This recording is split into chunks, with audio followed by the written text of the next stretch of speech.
Hey, welcome to JT's Kitchen, where soul food meets storytelling. Today, we're diving into a tradition that has been passed down for generations. Can you guess what that is? You got it. Cleaning chitterlings and hogmaws the right way before pressure canning. Well, Tamika, what did you say? Before pressure canning. So if you ever wondered how to preserve, flavor, honor your roots, and keep your pantry popping, you're in the right place. JT's Kitchen. Now what the A-Bay is going on here?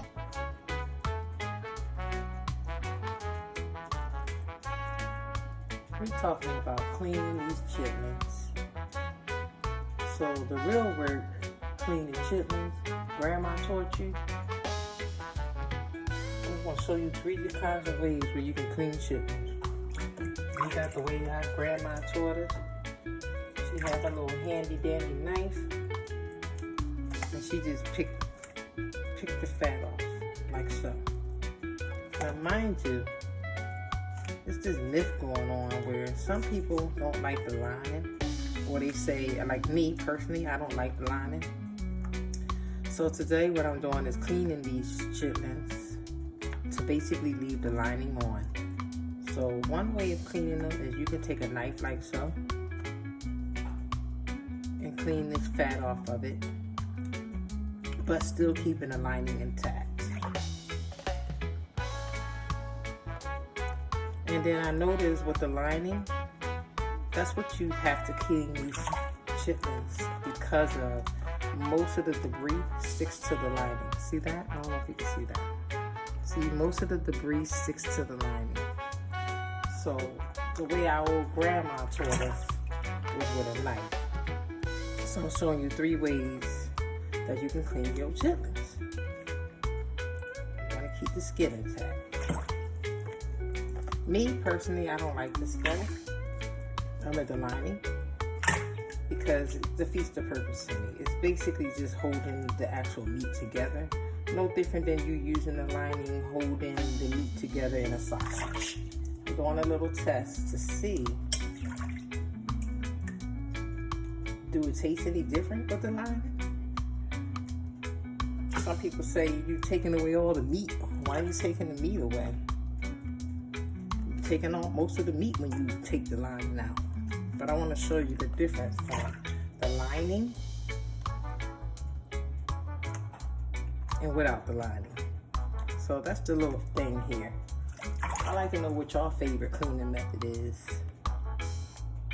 Mine is stripping the lining off. It seems like it makes it much faster and easier for me, since most of the debris does stick to the lining like you see here. Right now I'm doing the old grandma way.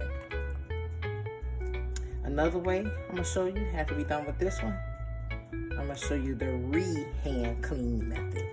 This bag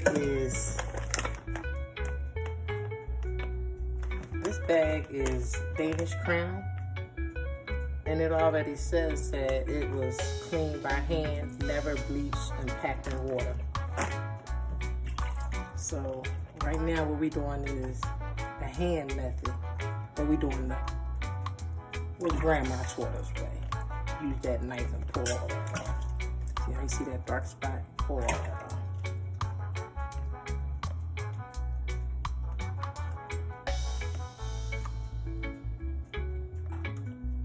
You know how they say everybody funny about eating people chitlins? Cause not everybody clean. Look at that. I don't know if y'all can see that. See that? That's why you got to clean them. You don't want that. That's debris.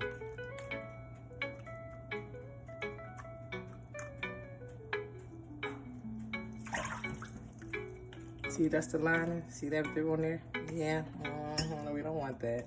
Still more debris. That's the knife way. But you're still keeping the lining intact. I don't know if y'all do like I do, but I like to get my hands in the intestines. I put my whole hand in there. Today is an unusual day. Why? because we gonna can them. That's what we doing today. So we gonna can them. See how I don't want to remove that lining? I want to keep my lining because some people say you taking the meat away. I just want to show you the outcome of, this is what the lining.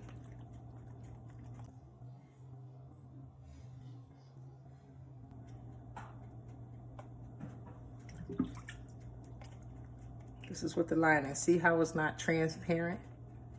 You don't even see my hand that much because the lining is still intact and attached to it.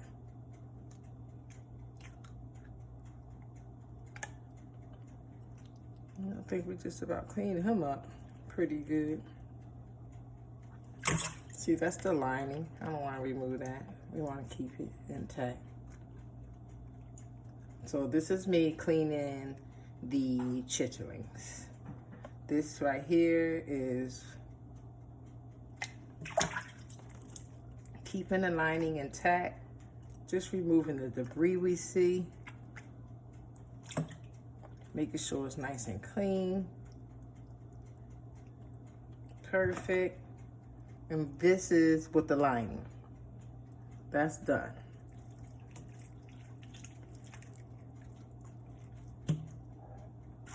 Another way we can clean it without the knife, the old way grandma taught it, you can, since they said it was cleaned by hand, it was cleaned by hand, I'm gonna re-clean them by hand. That's another way you can clean your chitlins. Keeping the lining, because people say you stripping the meat down when you do that, when you take the lining off. So we're gonna re-clean them by hand since they was already cleaned by hand, and that's what you see me doing now. Another way.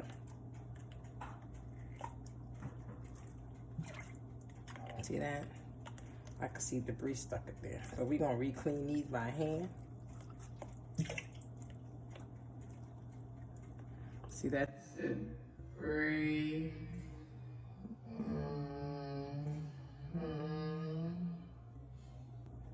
Re-clean them by hand. Take this off, but I want to keep the lining intact. I don't know how the women did it. But my hand's sore. Now I started cleaning these around 9 a.m.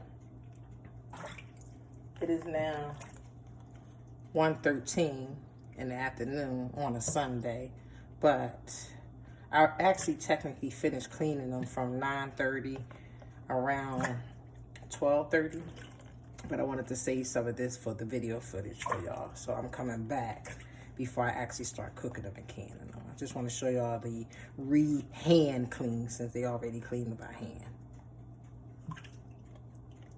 And we're just gonna re-clean them by hand.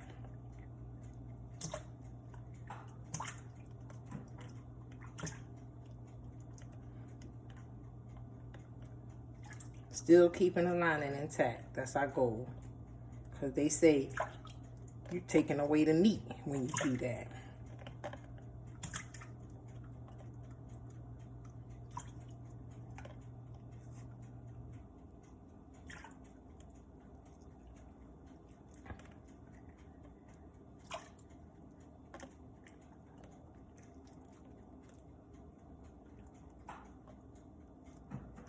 See, that's the part I don't like. I just think the lining just defeats the purpose to me. It's like no different than having a sausage wrapped in a stomach liner just to make a sausage. You're not really eating the lining because you're not fried it to death. Now it's crispy outer shell.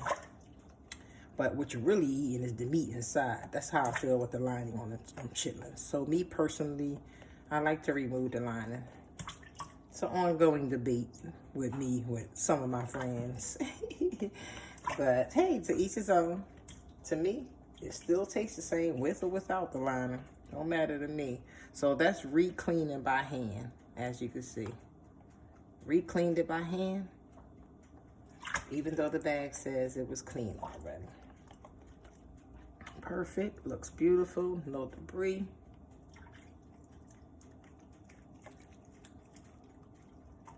Lining still intact.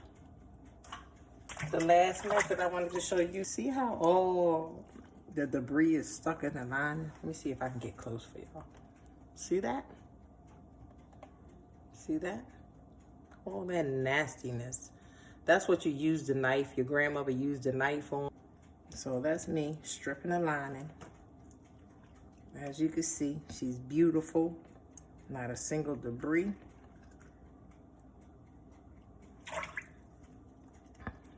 Wonderful. Nice. And then we're going to rotate her out. But see how thin she got? Look how thin she got. So meanwhile, this is the lining. This is the lining we just pulled off. And as you can see, all the debris is stuck to the lining. So when you going in there killing yourself, using a knife, taking all this off, trying to save the skin because you think the meat going away and this and that, in reality, it's just the lining. It's no beneficial nutrient effects with it or anything. It's basically just this lining right here is basically, there's no benefit to it. I don't know. To me, it's just not. Look how transparent that is versus the actual meat. So to me, this is the actual meat. This is the actual meat versus the lining. I can't even see my fingers like I can with the lining. But some people have this myth like, keep the lining. Keep the lining. You're taking away all the meat when you do that. I just don't see that. No, not me personally. Even if I strip it inside out, you still don't see my hand. It's more transparent with the lining, without the lining, versus this is one with the lining. Let me flip it. On to peel that off. She's just basically peeling that off and looking for that debris, that stuff you seeing right there, all that black stuff, all that. She's peeling all that off. This, some people consider it and call it fat. Some people like the fat. I don't like the fat. I don't want nothing that's attached to the lining, me personally. So what I would do is basically take this and separate it like so. See the lining? See the lining coming off? Look at that. Look how transparent that is. It's just basically skin that they normally use for sausage. Plus, it makes your cleaning a lot faster if you just focus on stripping the lining. Because everything, like I said, the debris is stuck to the lining. Chitlin cleaning don't have to be so long like it used to be back in the day, the way our grandmother taught us. Me personally. And I'm just kind of going back around as I'm stripping the lining. As you can see, it comes off like butter once you separate it. See that? Comes right on off like butter. Just go around the whole intestine, feel that intestine, get to know it. We want to make sure it's real nice and clean. Real nice and clean. See that? All these little fingers that's inside of even our bodies to hold the organs together and attach to things. Now I'm going to show you. The lining is off. I don't see not one debris. Not one. Not one debris. With the lining, without the lining. With the lining, without the lining. So, you know, it depends on you. What you decide. I personally like it without the lining. This is without the lining. Now, how do you clean your Hogmaws? I already cleaned my Hogmaws. The edges, as you can see. I'll take it off with the fat. This is a fresh stomach right here. But I left the middle here so you can just kind of get a feel to see. And as you can see, I already cleaned the edges of the fat. I just kind of left this middle part here so I can show y'all how I actually do it. So I cut them down in pieces before I cook them. And when I clean my Hogmaws, I pressure cook them for 45 minutes before adding them to the last hour of cooking my chitlins. But today we're doing something different.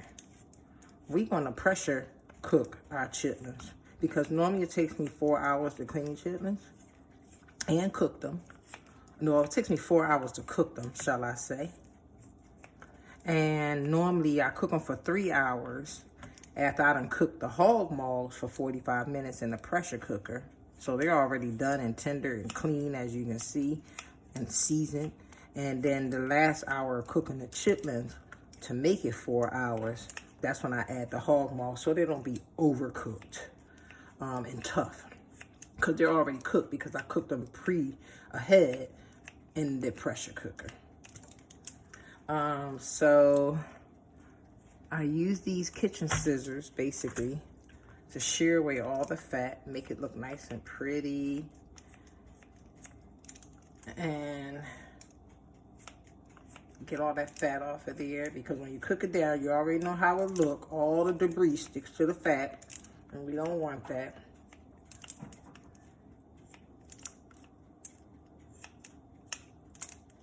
Okay, so that's nice and cleaned up and trimmed nicely. And as you can see, this only cost me $9 and something cent from Publix. This was a nice piece of stomach right here, but I love Publix Hogmaws because they're pink, they're pretty, and they come out fresh. And it's like someone just slaughtered that poor piggy because he looked good. Give me some. And then what I do is I pre-cook them, and then I'll vacuum seal them and clean them after they're cooked. And it's just me that eats them. So what I'll do is later on when I thaw them out, when I'm ready for a nice little something to munch on, I basically will thaw out my little couple pieces and soak them in a wet batter that's consistent of mainly vinegar, flour, salt, and pepper. And then I fry them. I fry them things and eat them things with some hot sauce. So there you have it. That's how I clean my Hogmaws. And I cut them down in pieces. Make it nice and easy when I'm ready to slice them when they're done. And that's basically how I cut them up like that. Nice, clean, pretty piece. It look like a pig ear, don't it? And then I save this part here just so I could show you how I remove the fat. Now you see why they say take care of your body. Look how that fat be looking under your stomach when you don't eat right. Basically cutting away that. We don't want all that. It don't even look right. It looks all lumpy. Look at that. Who want to eat that? I don't.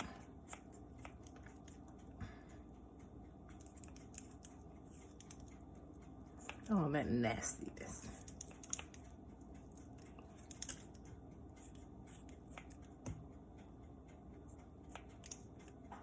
Don't they look pretty now?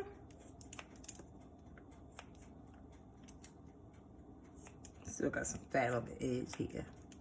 I don't want none of it.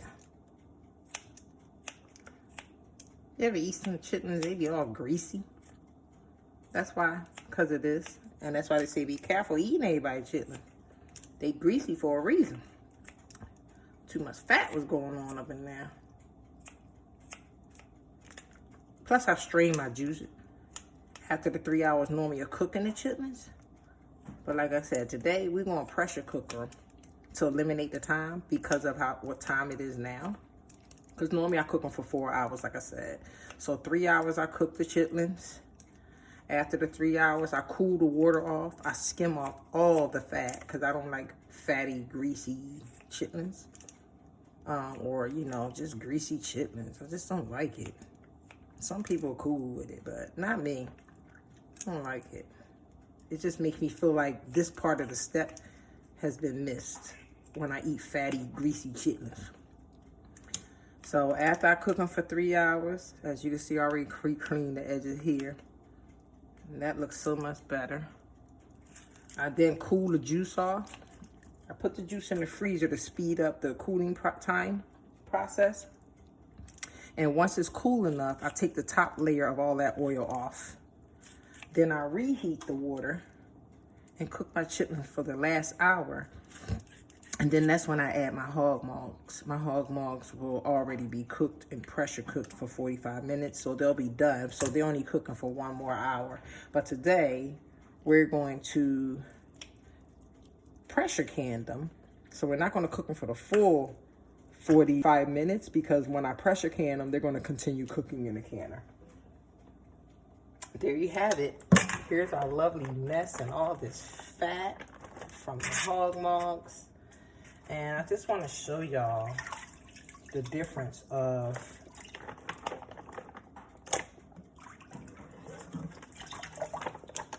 with the skin on and with the skin not on. And then you can tell me, did I lose any meat, or if you can tell the difference. Be right back. So let me clean all this up, and then we're going to get into washing them. Now that we done cut them up, checked them, inspected them, cleaned them, got all the debris off that we don't want. So when y'all clean y'all maws, how do you remove the lining? Do you soak them in vinegar or water when you clean them? Now that y'all seen my method where I showed you 3 ways. Hand clean, since the bag said it was hand clean. The way grandma taught you with the knife, take lots of hours. Or do you just strip the lining and then re-inspect for whatever debris was left behind after you strip the lining? I'm curious. Let me know. We can't trust everybody, chitlins, but at least I can show you what I go through. You can trust mine. They real clean. We ain't even cleaned them yet. I'm just cleaning up my mess right now. But we'll get back and I'll show y'all what I use to clean my chitlins and my Hogmaws. And then what method I know where I can tell that they are clean for me, for this method that I'm about to use. Dog, look at all that nastiness. Look at all that. That's why they say you have to re-clean your chitlins. Look at all that nastiness. All that fatness. All that. Yeah.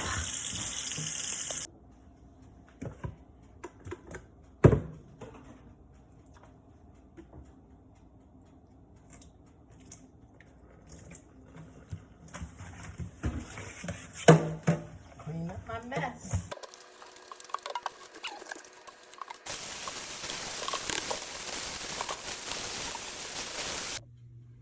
Okay, now that we have everything all cleaned up, but I wanted to point out, this is 24 intestines with the lining. Guys, this is 24 intestines without the lining. So I guess the myth is true. The myth is true. You basically, in their mind, mentally, it looks like you strip everything down from meat when you take the lining off. But I just see a big pile here of just half of what's not really needed. I guess maybe the texture is different when the lining is on there. Do you prefer the lining or without the lining? Because I counted, there's 24 with the lining, and then we have 24 without the lining. Maybe a little more. Let me see, 1, 2, 3, 23, 24. About 25 without the lining, and then we have with the lining. I just wanted to show y'all the difference of the pile without the lining and with the lining. With the lining does feel kind of a little heavy. Now what I'm about to do is clean these, and I'm going to soak these in water, vinegar water, for about 30 minutes.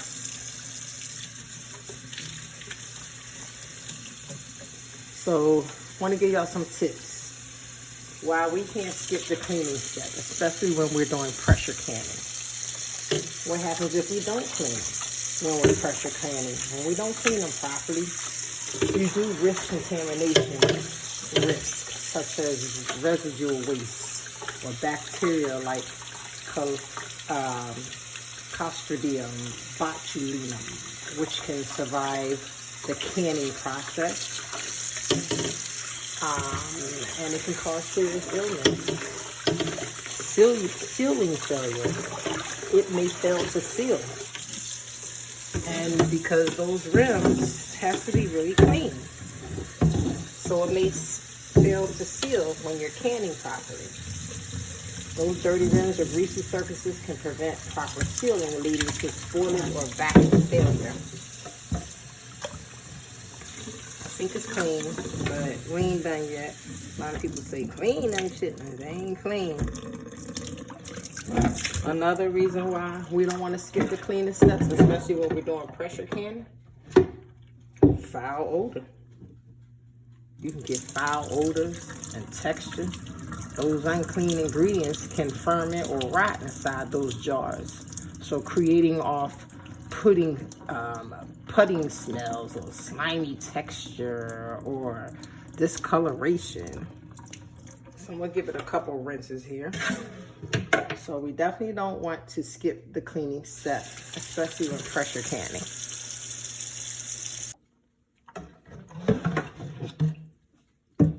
Let me tell y'all how cleaning affects the flavor and shelf life when it comes to canning. 1, flavor presentation. Clean ingredients do allow those seasonings and the natural flavors to shine without being masked by impurities or off notes. 2, shelf life extension. Proper cleaning does reduce microbial activity, enzymatic browning, and oxidation, the key culprit in spoilage. And 3, safety assurance. Clean food means fewer spoilage reactions, better pit control, and reduced risk of rancidity or fermentation. We definitely want to make sure these babies are clean. Oh, let me talk about those myth and old school tricks you be hearing. You ever hear, boil it kill everything. Well, let me tell y'all, that ain't true. That is not true, especially for pressure canning. Some bacteria from heat-resistant spores that only die at 240 degrees Fahrenheit under pressure. It was being bad. It all just slid out of the pot. That's okay. So we're going to really clean these babies. Oh, soak it in vinegar. Vinegar soap makes it clean. And well, once that bubble, vinegar helps with odor, but it doesn't fully sanitize or remove grit from chitlins or hogmaws.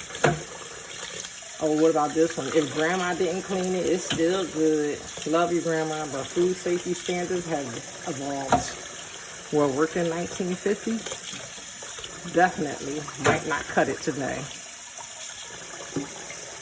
The pressure will fix it. Pressure canning preserves what's inside. It doesn't purify it. So if you ain't cleaning this and you putting garbage in, guess what? You seal the garbage in as well. Not good. Not good. Cause this baby ain't done yet. I'm about to soak these things with some vinegar and some salt.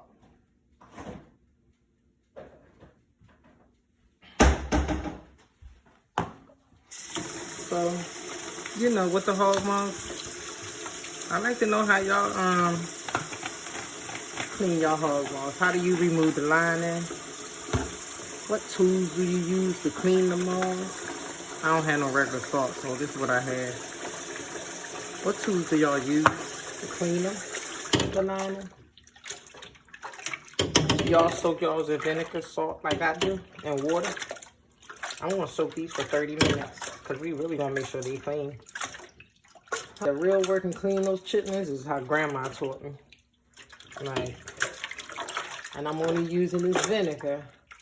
Or you can use lemon juice too. I heard some people use baking soda. Do y'all use baking soda? Anybody use vinegar? Or baking soda? Or a combination of what I'm doing?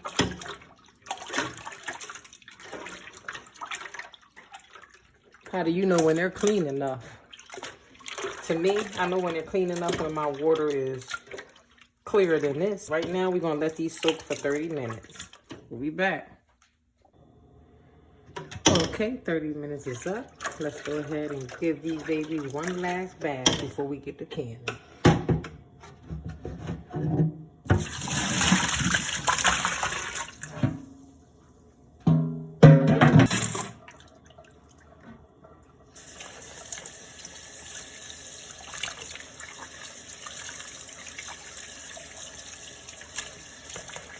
I'm gonna give these one last bath, y'all. I'm gonna put it in here. Put it in here as we put it.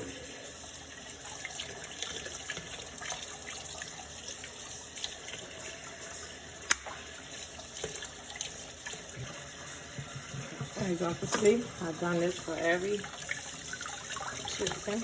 I cleaned them inside and out. I soaked them in vinegar for 30 minutes, 15 minutes, and then 15 minutes. I flipped them and soaked the opposite side in vinegar for 15 minutes. Now what you see me doing is rinsing all that good vinegar and salt off that I had them soaking in. And I've done this for every single one. I'm just flipping them inside out. Making sure I clean the inside as well as the outside. How do you know when your chitlins is clean? Don't that look beautiful? Look how that water runs clear. Look at that. That's how I know my chitlins be clean.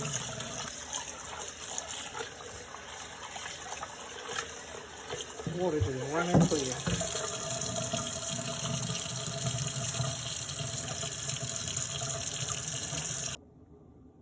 Come on now, y'all know I wasn't going to do all that without doing a weight test. So you already know these are the ending products of the chitlins. They're very beautifully clean. I thoroughly cleaned them.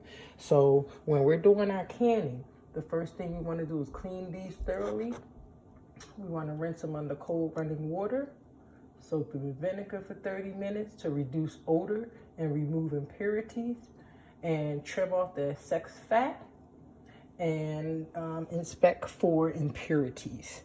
So of course, you know, I'm gonna have to do the weight test. So I have it set to pounds. We already know each bag was 5 pounds. I had 2 5-pound bags. So here we go.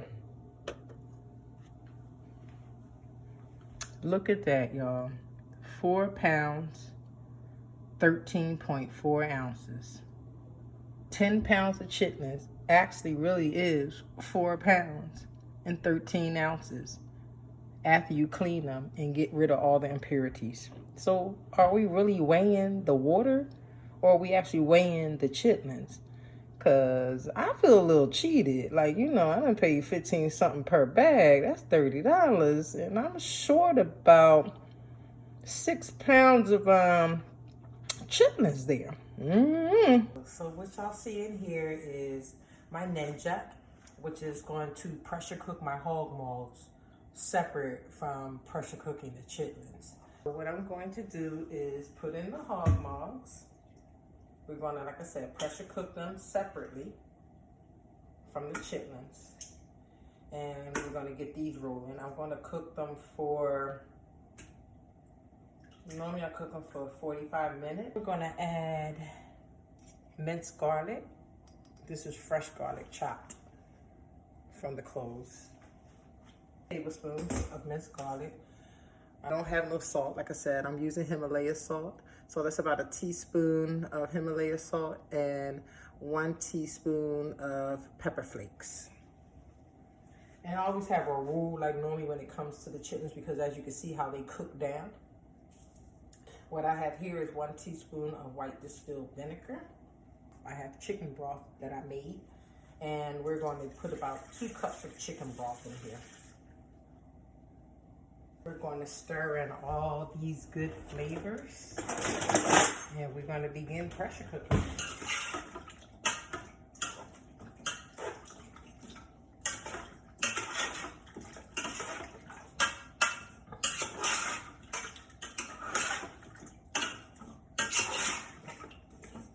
I think I might do it for 45 minutes. I'm going to pressure cook it for 45 minutes because normally I cook my greens for 3 to 4 hours.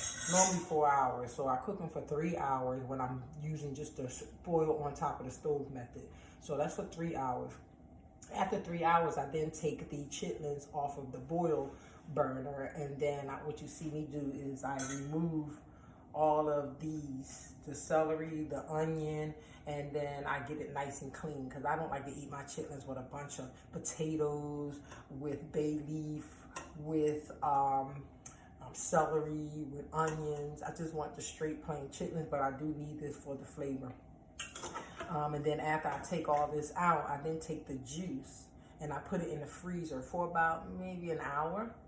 And then from that point, I skim all the fat off of it. And then I re-cook it for the last hour. And that's when you see me add the Hogmaws into it because they're already cooked. So I put the Hogmaws in the last hour of the 4 hours that I normally cook my chitlins with.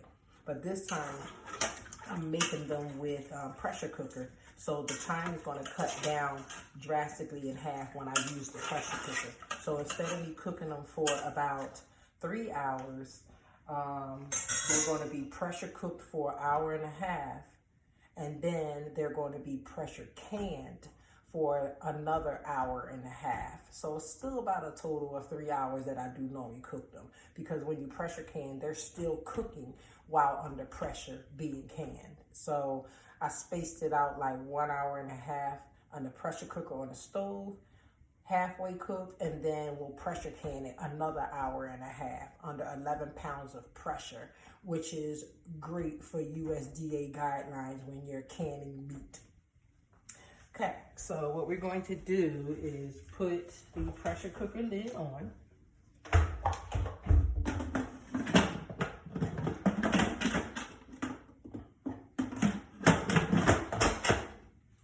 Make sure the vent is sealed.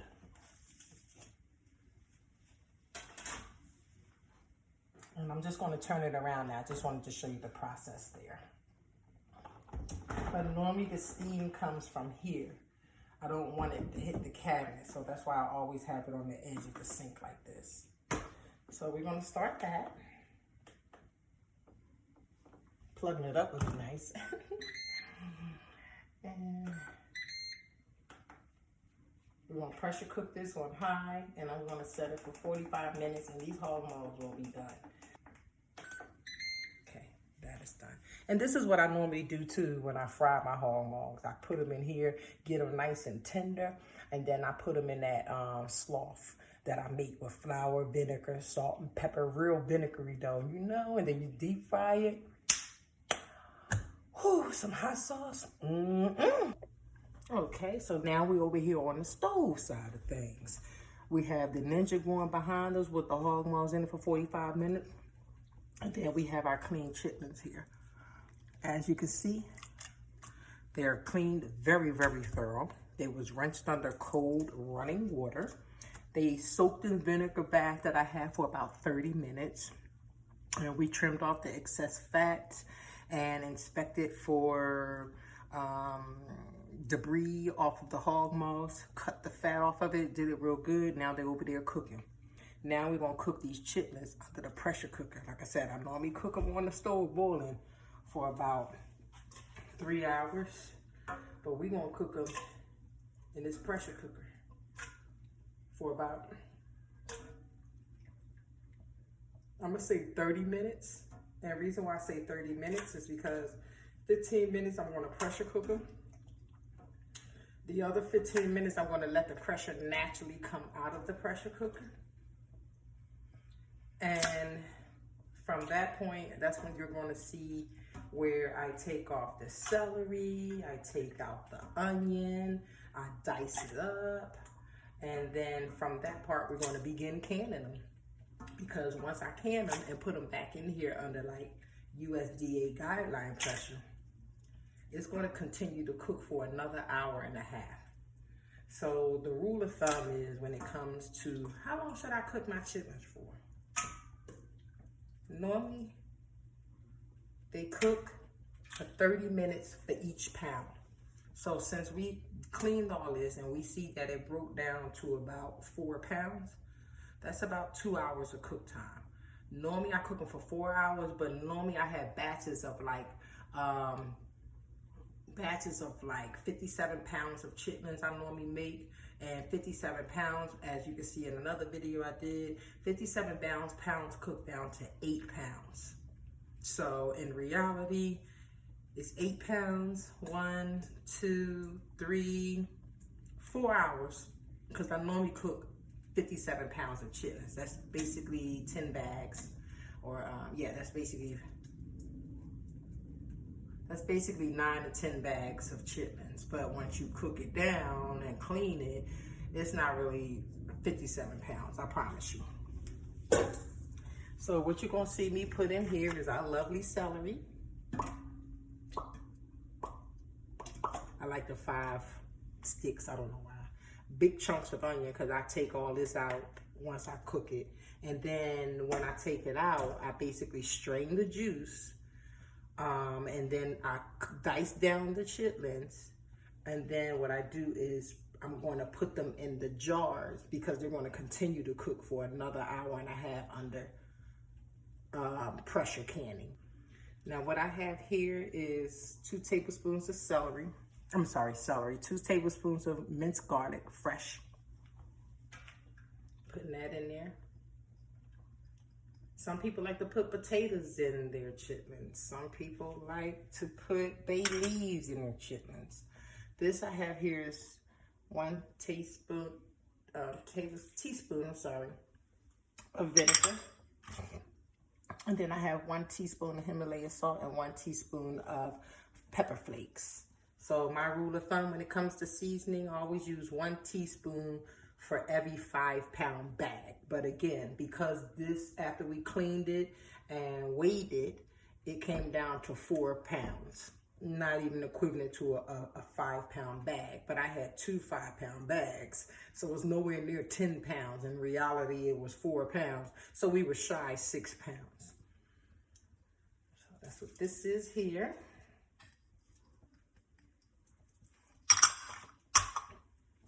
Okay, and we're gonna give that a little stir.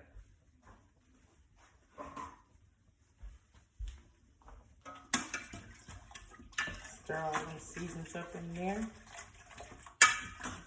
That's good. It ain't even cooked. I'm gonna eat them raw. I better not. I'm just joking. And what I have here is 4 cups of chicken broth. We're gonna put that in here. When you're using this baby, no matter what, you need at least 3/4 of water in here. This is a Presto 23-quart pressure canner. I love her to death. I can everything, as you can see, even down to strawberries. This girl cans everything, y'all. I can everything. Even down to sauteed mushrooms. You see that? Sauteed mushrooms. And this, whoo, that's another story. I got some Old Bay in there. Got some. But anyway, that's another story. So now what we're going to do is we're going to cook this under pressure. And this is only going to cook for 30 minutes. Stuff in that market getting high is molasses. That's the best I could say. We're not even going to put the weight regulator on there because we're not pressure canning. We're just pressure cooking the, we're just pressure cooking the chitlins there. So I'm about to turn this heat up. And with this, what's going to happen is this little button's going to pop out. It will be at full pressure from that point.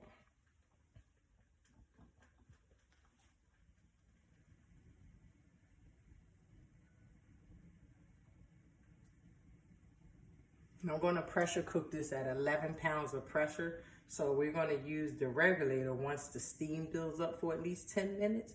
The pressure has been fully developed. That's when I'll put the regulator on there and we're going to cook it for 30 minutes at 11 pounds of pressure. This is, according to United States, a 10-pound weight.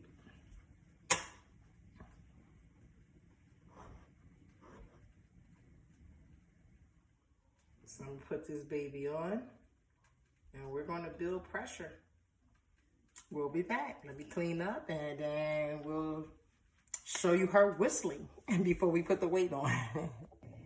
Also wanted to show you that I do have hot jars sitting in hot water. Not sure if you can see the steam coming off of it, but I have them being sterilized as we speak. And I have the lids down there so that way the rubber can be soft when I'm pressure sealing them, because I really want these babies to be really pressure sealed. So while Big Boy is going on, We do have our jars being warm and heated because we're putting hot liquid in here. So you don't want to put cold with glass because we already know what cold and glass does. So the jars have to be warm when we're filling them up with the end product.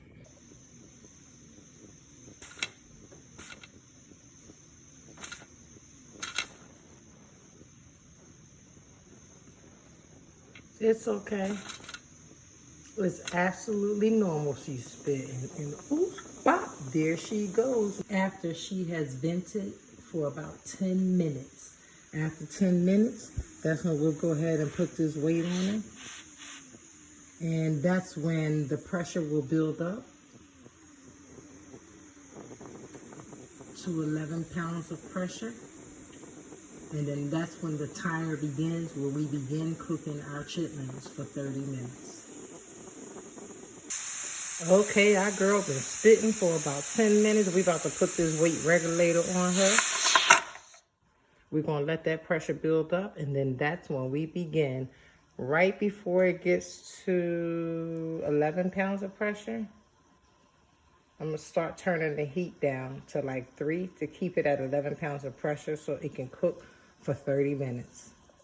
Meanwhile, them Hogmaws still got about 16 more minutes left to go. She's still climbing. Like I said, we need to cook it for 30 minutes at 11 pounds of pressure.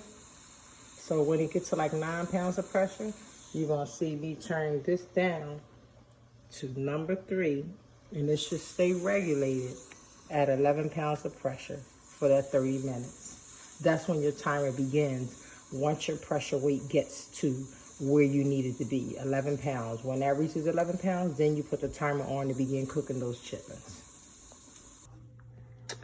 Okay, we have our maws done. And like I said, I'm going to remove this celery. I'm going to trash it. I don't want it. I just needed it for flavor. I'm going to remove the onion as in the Hogmaws as well as in the chitlins. And then I'll cut them down. And then what we'll do is begin canning. Well, as our chitlins, they are done as well. Always remove the lid away from your face due to steam. And this is what the chitlins look like. Again, I'm going to take out the celery. I'm going to take out the onion. Just needed it for flavor. And I'm going to take this water. I'm going to put it in the freezer for 30 minutes. And I'm going to skim off fat. That's for the Hogmaws as well as the chitlins. But mainly we're going to use the chitlin juice because we're going to use this juice to reseal these jars over here that's sitting in warm water. Since we're using hot, the jars need to be hot. And I'm going to use the same juice that the chitlins have been in. All the chitlins and Hogmaws are cut down, ready to be jarred. Okay, I skipped the fat. Reheating my brine because this is the sauce that's going in the jars. And trashed all that stuff I said I did not want. Okay, I'm about to start prepping my jars. As you can see, they are warm. Because we're putting warm product inside the jars. And they're sterilized. That's 1 quart.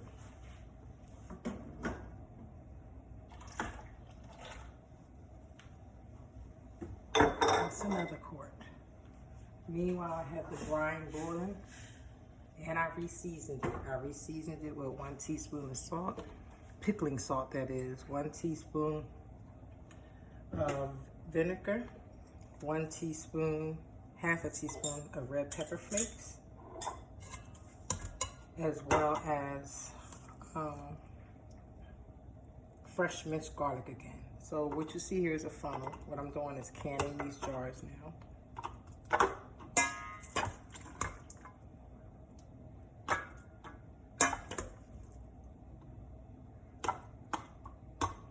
Fill it up. You want to leave at least 1 inch of headspace because the liquid that we use is going to be from the cooked meat. I actually might just do 1 jar because I really do want to enjoy what I made tonight.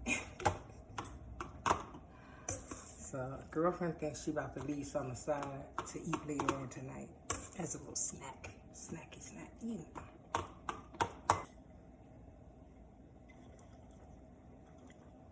Everybody know I don't have the bubbler yet, so I've been kind of cheating. And I've been using an avocado. Basically, you do this to get all the bubbles out so it doesn't interfere with pressuring it. You don't want no air pockets. And I can get more in once we get the air out of it. You do that like so. Getting the air out of it.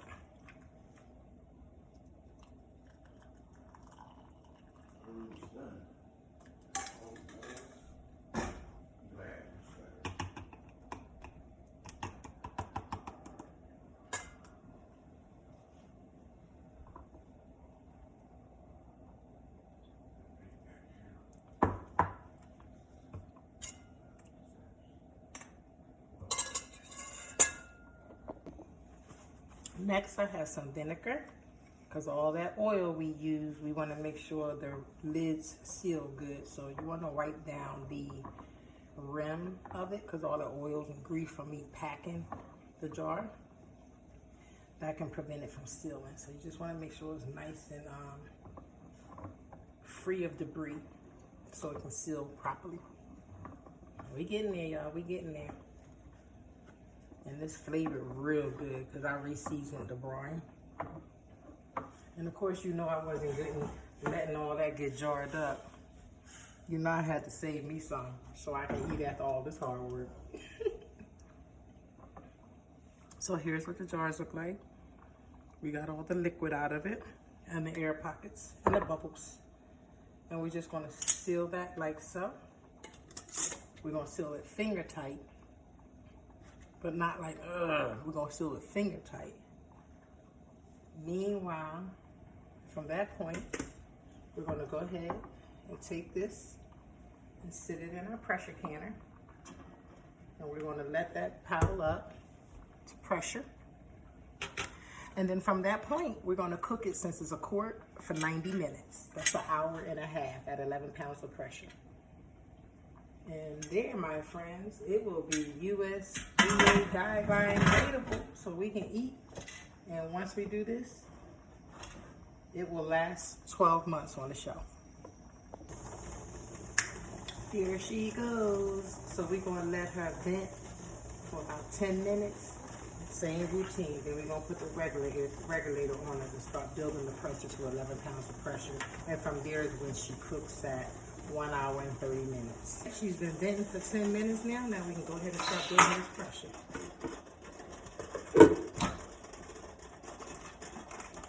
Anyway, I'm still making dinner, y'all. I won't believe it. A rotisserie chicken. Some quick broccoli and cheese. And of course, a quick baked potato in the microwave. Dinner will be ready. See y'all back with the finished product after an hour and a half of cook time. Okay, y'all, so a whole hour and 30 minutes has passed by. So don't forget, we about to remove this lid, and you want to remove it away from your face. Ooh, look like she was doing some things in here. You ready?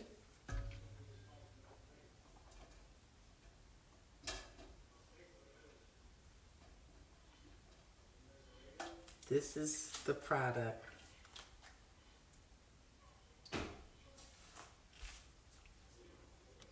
So there you have it. Clean, seasoned, and pressure packed with love. Whether you're preserving tradition or just stocking your soul food stash, remember, it's not just about the recipe, it's about the story.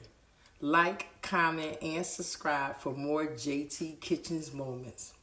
Oh, and if you got a family tip or twist, drop it in the comment. I love hearing how y'all do it.